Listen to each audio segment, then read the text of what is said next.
The ocean breathes in and out. People walk these shores for peace. But in 2010, Gilgo Beach kept a different kind of silence, one that would echo for years. The night that began it all. Visual. Quiet suburban street.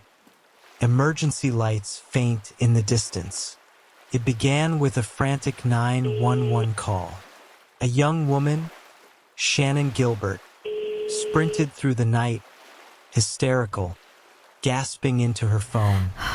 "They're trying to kill me." Police searched for her. They found a rental car, then a trail leading toward the dunes. What followed would transform this patch of Long Island forever. Instead of one tragedy, officers unearthed a scatter of tragedies. Remains hidden in burlap sacks, bones emerging from the sand. The timeline of horror. Between December 2010 and spring 2011, discovery followed discovery. First, the Gilgo Four. Melissa Barthelemy, Maureen Brainerd Barnes, Megan Waterman, and Amber Lynn Costello. All young women.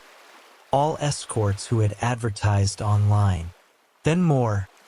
Jessica Taylor, Valerie Mack, a mother and toddler known only as Peaches and Baby Doe, and even an unidentified Asian male dressed in women's clothing. Each body was another riddle, each dune another grave. The investigation, forensics, and friction. Detectives from Suffolk County, state police, and the FBI converged. DNA was tested, dental records compared, phone pings analyzed. But the investigation cracked under its own weight. Jurisdictional turf wars, evidence mishandled, critics accused officials of corruption and cover-ups. Even the police chief himself, later convicted of corruption in a separate scandal, became a shadow in the case. The sands revealed secrets. The system buried others. Theories and the public frenzy. As official answers faltered, the internet filled the vacuum. Was this one meticulous predator?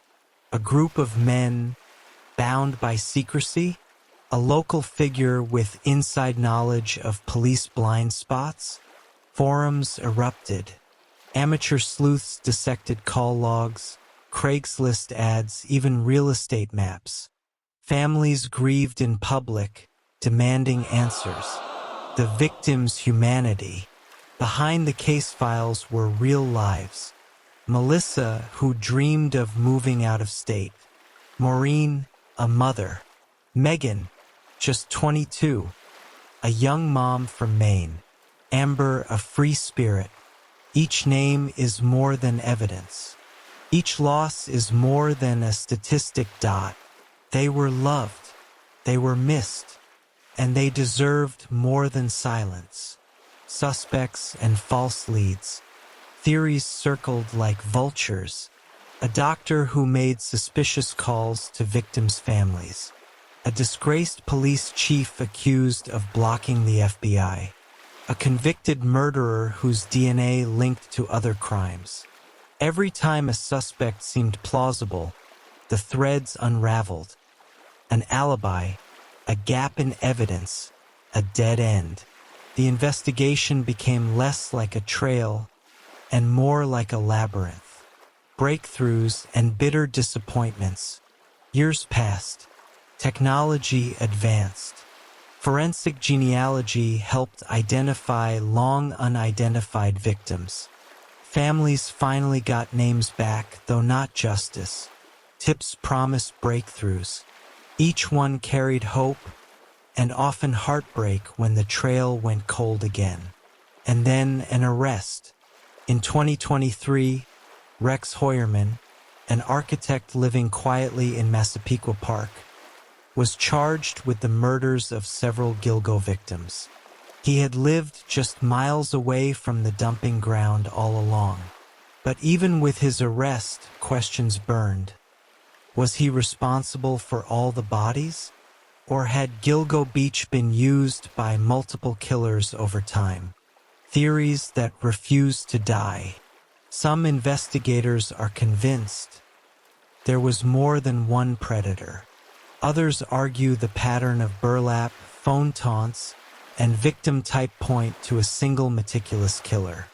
The truth may be stranger still, that the ocean dunes became a magnet for multiple crimes, tangled forever into one legend. The toll on families and community. Beyond the headlines, grief that doesn't end. Parents waiting years for word. Children growing up without mothers. Detectives haunted by photographs they can't forget. For Long Island, Gilgo Beach is no longer only sand and surf. It is memory, trauma, and an open wound. A half-buried bottle in the sand. Waves rising and falling down. How many victims lie uncounted?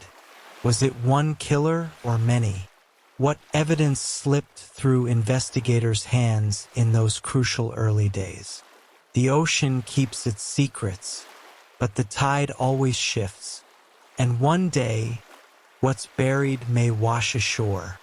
As we reflect on this case, remember, these were lives, not just mysteries. Share your thoughts respectfully in the comments.